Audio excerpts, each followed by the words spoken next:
Good afternoon. This is Raven. I'm going over my antihypertensive medication, Amoldipine. Amoldipine is a calcium channel blocker, and with calcium channel blockers, it inhibits or stops the flow of calcium entering into the heart muscles, which decreases the amount of pressure and contractility of the heart to where it can control the blood pressure and increase the stable heart rate and to decrease chances of angina.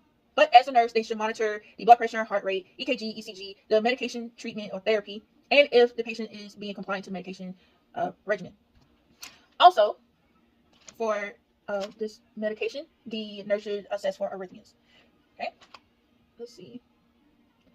This medication can cause bradycardia, or has a high risk of causing bradycardia, or orthostatic hypotension.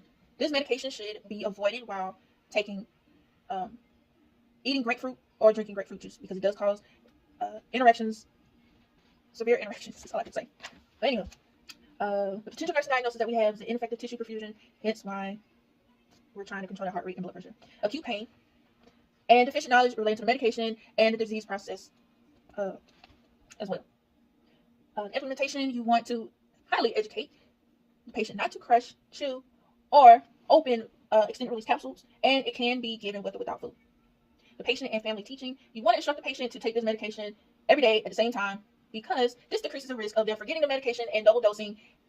And if they double dose, this is going to cause orthostatic hypotension, which is going to lower their blood pressure even more, which can increase their risk for falls. You also want to teach the patient that they need to have lifestyle changes such as applying adequate hydration and nutrition, cessation of smoking, let their doctor know if they're taking any, and this goes for women too, birth control, hormone replacements, nutritional supplements, and or vitamins. You also want to advise the patient that if they feel that if this medication is not working or if they're having chest pains that is unstable, they can take a nitroglycerin, but they do need to report to a medical facility and also report to their primary care doctor. Another extra sidebar for this medication is for the nurse to educate that the patient should keep up their dental hygiene and allow follow-up visits with the dentist because this medication can cause gingivitis, which can increase the chances of having another cardiac issue.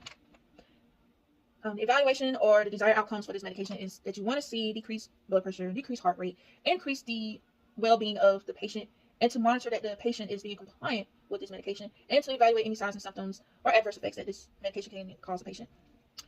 Also, with regard to diet, you want the patient to have a low sodium diet, but to avoid sodium substitutes because most sodium substitutes contain potassium, and potassium can mess with the heart.